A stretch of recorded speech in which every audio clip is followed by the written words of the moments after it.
자, 오늘 본격적으로 의존성을 낮추는 법, 이별 극복 방법 한번 배워보도록 하겠습니다. 내면 세계 치유 기법. 많은 사람들이 이제 의존적인 모습을 보이다가, 특히 여자분들 많이 그렇죠. 제 유튜브 사연들 중에 보면은 상대방 남자친구에게 내가 너무 감정적으로 굴고 의존성을 크게 보이고 매달리는 행동을 하다가 차이는 경우가 굉장히 많아요. 내가 너무 불안한 감정에 상대방에게 매달리려고만 하다가 차이게 되고, 나중에 재회를 하려고 해도 그 의존성을 사라지게 만들어야 되거든요. 의존성을 사라지게 만들지 못하면은 재회가 안 되는 경우들이 있어요. 그러니까 상대방 남자는 내가 의존을 하면 되게 싫어해. 걔는 이미 누군가의 의존을 받을 만한 상황이 안 돼. 근데 나는 여잔데 의존을 하고 싶어. 이런 경우가 되게 많아요. 그러다 보면 상대방은 나에게 의존하려고 하면 나도 앞가림하기 힘든데, 야, 치근덕대지 마. 아, 나도 힘들어. 감정적으로 굴지 마. 뭐 이런 식으로 행동하는 경우가 굉장히 많습니다.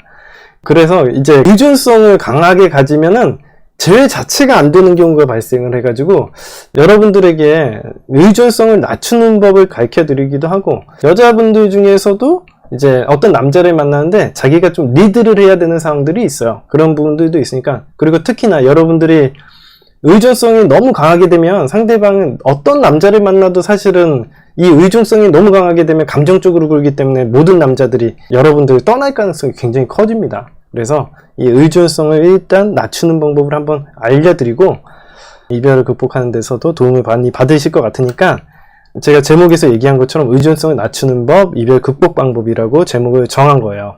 그런 과정에서 내면 세계도 당연히 치유를 스스로 하겠죠, 우리가? 그래서 내면 세계 치유 방법, 이렇게 이야기를 써놨던 겁니다. 그럼 하나하나씩 배워보죠. 의존적인 사람들은요, 어떤 행동을 하냐면 내 안에서 행복을 찾는 게 아니라 외부에서 행복을 가져오려는 행동을 하다 보니까 문제가 생깁니다. 예를 들어서 친구들이 있어야지 내가 존재해. 아, 내가 힘들 때 친구들한테 기대고. 그래서 여러분들 이제 헤어지고 나서 공허하다고 생각하고 외롭다고 생각해서 친구들 만나고 막 돌아다니고 그러지 않습니까? 이런 것들도 의존적인 모습이라고 보시면 되는데, 여러분들이 이제 이렇게 한번 생각을 해보세요. 여러분 주변 친구들 중에 힘든 일이 있고 우울하면 친구들을 돌아가면서 만나고 상담을 해달라고 하는 친구들이 있죠. 우리 학교 친구들도 있을 수 있고, 아니면 직장에 있는 어떤 사람들도 있을 수 있는데, 이게 사실 한두 번 나에게 의지하고 의존하면 상관이 없는데, 이게 맨날 그런다고 생각해봐요. 몇 주 혹은 몇 달씩 계속된다고 생각을 해보십시오. 과연 여러분은 이 사람과 계속 만나고 싶다라는 생각이 들까요? 얘만 만나면 맨날 우울해서, 아, 나 너무 힘들어, 내 얘기 좀 들어줄래? 아, 나 너무 외로워, 미치겠어, 뭐 이런 식으로 매달리는 행동이 있으면 여러분들은 이 친구랑 계속 있고 싶습니까? 행복을 느낄까요? 행복을 오히려 뺏긴다고 생각하겠죠? 회사에서도 이런 사람들이 있어요. 모든 일을 부정적으로만 생각하고 푸념만 늘어놓는 사람들이 있을 겁니다. 그런 사람들하고 여러분들은 어울리고 싶다는 생각이 드나요? 그런 사람들하고는 만나고 싶지 않고, 아, 얘만 보면 스트레스야, 얼굴만 보면은 불쾌감이 확 올라와, 아, 부담스럽고, 이렇게 느끼게 되는 겁니다. 세상의 모든 사람들은요, 이런 사람들하고 어울리고 싶지 않아요. 나는 유쾌해지고 싶지, 우울한 사람하고 같이 있고 싶어서 하는 사람들은 다 이 세상에 단 한 명도 없습니다. 근본적으로 말이죠. 그래서 사람들은 이렇게 우울하고 감정적인 사람들에게 한두 번은 동정심에 받아줄지는 모르겠지만, 그 이후부터는 짜증내고 무시하기 시작할 겁니다. 야, 너 정신 차려. 남자친구 때문에 힘든 건 한두 번은 받아주겠는데, 야, 더 이상 나한테 상담하지 마. 아, 야, 그냥 헤어져. 그러면서 짜증내기 시작할 겁니다. 여러분들도 한번 이별하고 나서 이런 경험이 있으실 거라고 봐요. 인간관계에서도 이런 일이 일어나지만 남자친구, 여자친구 관계도 마찬가지입니다. 남자친구, 여자친구 인간관계도 일반적인 인간관계에 별로 차이점은 없어요. 똑같아요. 여러분들의 남자친구는 무슨 신입니까? 여러분들의 여자친구는 뭔가리 통뼈예요? 이런 것들을 감내해야 될 만한 이유는 없습니다. 한두 번은 받아주고 잠깐은 괜찮아도, 이게 지속적으로 계속 감정적으로 군다면 너무 스트레스를 받아서, 야, 너랑 못 만나겠다, 너랑 있으면 나도 불안해진다, 이렇게 얘기가 나오겠죠. 기본적으로 우리가 의존성을 너무 심하게 가지고 감정적으로 굴게 되면 어떤 사람을 만나도 헤어질 가능성은 거의 90% 이상이라고 보시면 돼요. 여러분들은 연애를 왜 합니까? 기본적으로 우리가 행복하려고 하는 거죠. 내가 원하는 욕구를 충족하면서 행복하려고 하는 거죠. 그래서 기본적으로 우리가 어떻게 작업을 해야 돼요? 즐거운 데이트를 하면서 다음번에 또 이 사람하고 또 만나고 싶다라고 생각이 들면 계속 이게 만남이 이어져 나가다 보면 그게 사귀는 단계가 되는 거예요. 그게 연애를 하는 이유라고 생각하시면 됩니다. 맨날 불행하고 투덜거리고 맨날 걔랑 만나면서 치고받고 싸우고 맨날 스트레스 받는데 그런 연인 관계를 유지하고 싶은 사람이 있겠습니까? 그런 스트레스를 너무 많이 받고 불행하다고 생각하니까 헤어지는 거지, 내가 행복한데 헤어지자고 얘기하는 사람은 이 세상에 한 명도 없습니다. 내가 여자친구랑 웬만하면 잘 만나고 싶어, 남자친구랑 웬만하면 잘 만나고 싶어. 근데 얘네들이 맨날 스트레스를 주고 나에게 감정적으로 그러기 때문에 맨날 만나면 싸우고 대화도 잘 안 통하고, 그러면 야 너랑 너무 안 맞는 것 같다, 야 우리 헤어지자, 이렇게 얘기를 하는 거 아니겠습니까? 우리가 의존성을 보이면 안 되는 거에 대해서, 필요성에 대해서 이야기를 해드렸고, 그러면 우리는 일단 의존적이지 않으려면 어떻게 해야 되냐?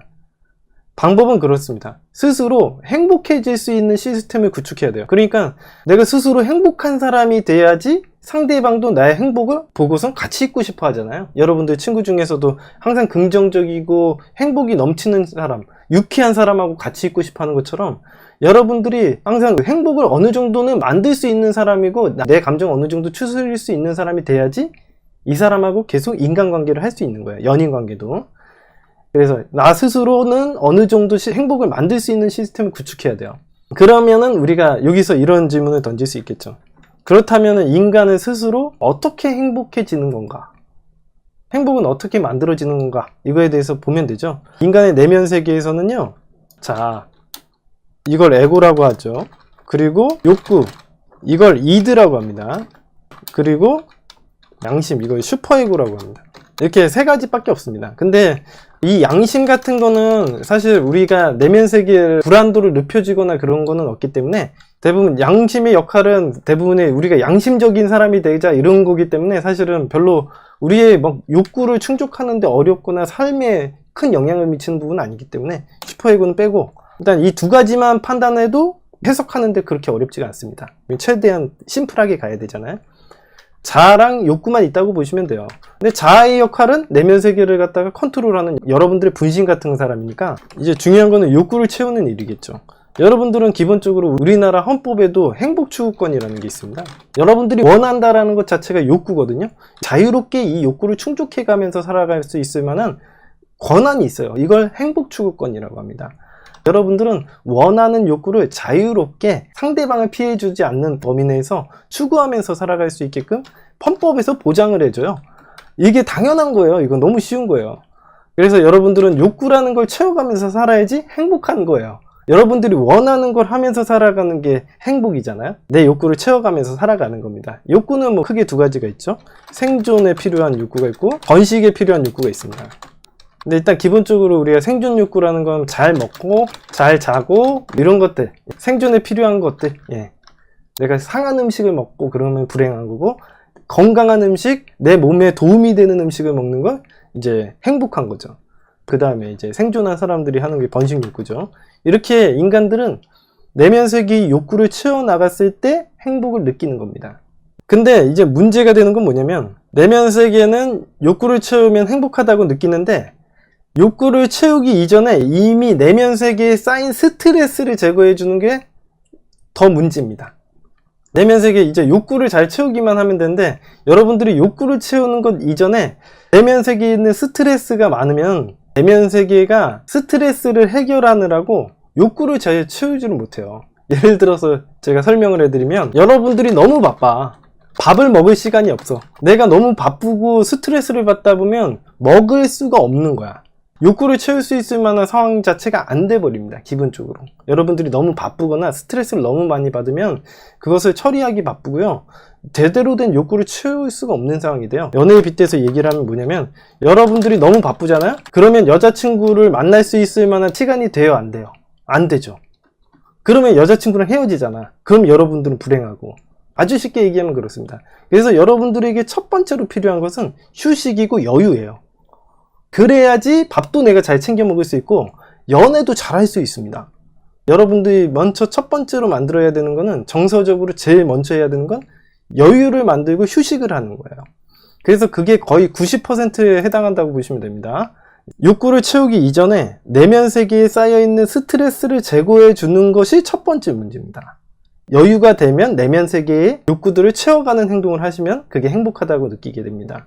그리고 뭐 여러분들이 이제 헤어지고 나면은 헬스 PT를 끊어가지고 여러분들이 운동도 하시고 그러시는데, 그런 거는 사실은 스트레스를 더 추가시키는 행동이지 정신세계가 더 피폐해집니다. 왜냐면 더 스트레스가 쌓이기 때문에. 근데 이제 문제는 뭐냐면, 대부분의 사람들이 제가 이제 휴식을 취하세요 라고 얘기를 하면은 친구를 만나시거나 취미 활동을 하면서 그걸 휴식이라고 하는 사람들이 있습니다.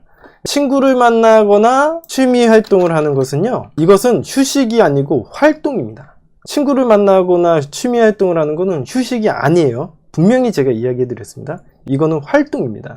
친구를 만나고 취미 생활을 하고 전 남친, 여친을 잊기 위해서 다른 이성을 만나고 소개팅을 하는 행동은요, 순간적으로 외로움을 잊게 만들 수는 있겠지만 집에 들어갈 때면 더 공허해지고 더 외로움을 느낄 겁니다. 왜? 그 이유는 이거는 휴식이 아니고 활동이기 때문에 그래요. 이런 활동을 통해서 내가 몸을 움직이고 사람을 만나는 건요, 에너지를 쓰는 일이지 에너지를 채우는 일이 아니거든요. 여러분들이 완전 잘못 생각을 하시고 있는 게, 이런 활동을 하게 되면 순간적으로 외로움을 잠깐 잊어버리는 행동이지 에너지를 채우는 행동이 아니에요. 내가 그 사람들과 어울리고 있을 때 잠깐 잊어버리는 행동이지.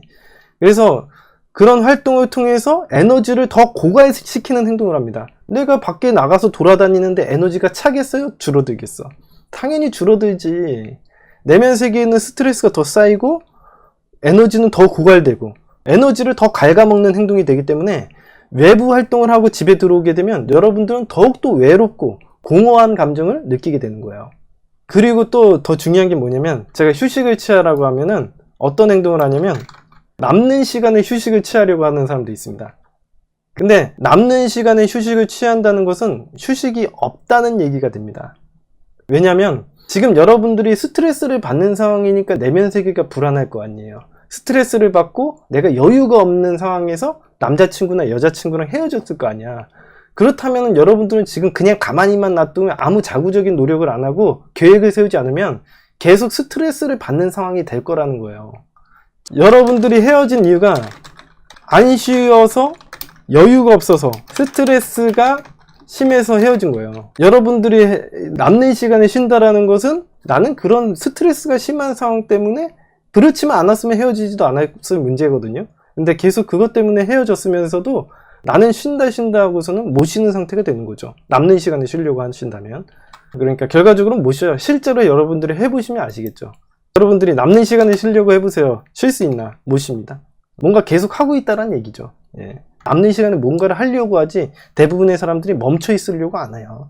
따라서 컨디션은 계속 안 좋고 불안한 상태가 되고 여러분들은 계속 의존적인 상황이 연출이 되는 거죠. 내면 세계가 무너져 있기 때문에 이 내면 세계를 누군가에게 기대서라도 해결하고 싶고, 이 부정적인 것들을 어떻게든 의존해서 해결하려고 하는 행동을 하게 되는 겁니다. 따라서 방법은 뭐냐면, 휴식을 계획적으로 해야 됩니다. 여러분들은 남는 시간에 쉬라고 하면은 어차피 안 쉬잖아요. 못 쉬거든. 여러분들은 뭔가를 해야 된다고 생각하기 때문에 가장 우선순위에 휴식을 두고 하루에 딱 1시간이나 2시간씩 정해서 쉬셔야 됩니다. 예를 들면은 회사에서 다녀와서 저녁을 먹고 7시부터 9시까지는 휴식 시간, 이렇게 계획을 세워서 쉬셔야 됩니다. 그리고 이 휴식 시간에는 TV 보는 거랑 핸드폰 보는 거 금지입니다. 유튜브도 보시면 안 됩니다. 제 방송도 보시면 안 돼요. 왜 그러냐면 그 이유는 여러분들이 외부로부터 들어오는 자극들이 스트레스가 되는 거예요. 여러분들 가만히 핸드폰 이렇게 바라보고 계시잖아요. 그러면 여러분들 눈 침침해지시죠. 그런 이유가 왜 그래요? 외부로부터 자극이 들어오면 눈이 침침해지고 스트레스를 받는다라는 얘기예요. 그렇기 때문에 당연히 여러분들은 핸드폰을 하루 종일 보면서도 힘들어요. 순간은 괜찮아지는 것처럼 느낄지 모르겠지만 여러분들이 핸드폰을 들여다보고 TV를 보고 있는 순간 쉬는 게 아니에요. 여러분들이 TV 영상이라든가 핸드폰에 나오는 영상들은요, 여러분의 눈이 감당하지 못할 만한 데이터가 쏟아져 들어오거든요. 그렇기 때문에 여러분들은 스트레스를 받는 거예요. 그래서 아무것도 안 하고 가만히 앉아 있거나 누워 있으셔야 돼요. 되게 정 할 게 없다 그러면 명상도 하셔도 돼요. 그렇게 해야지 그게 진짜 휴식이에요. 이렇게 하지 않고 외부에 자극이 들어오는 행동은요, 휴식이 아닙니다. 제가 말했죠. 가만히 앉아 있거나 누워 계시는 게 휴식입니다. 아무것도 안 하고. 만약 이게 힘들면요. 만약 내가 이렇게 시켰는데 어떻게 선생님 2시간이나 1시간 동안 가만히 앉아 있거나 누워 있을 수 있어요? 저는 그렇게 못 하겠는데요. 이렇게 얘기하면요. 이런 사람을 위해서 정신과에서 약을 처방해줘요. 제가 하는 심리 치료 방법과 정신과에서 치료하는 방식은 똑같습니다.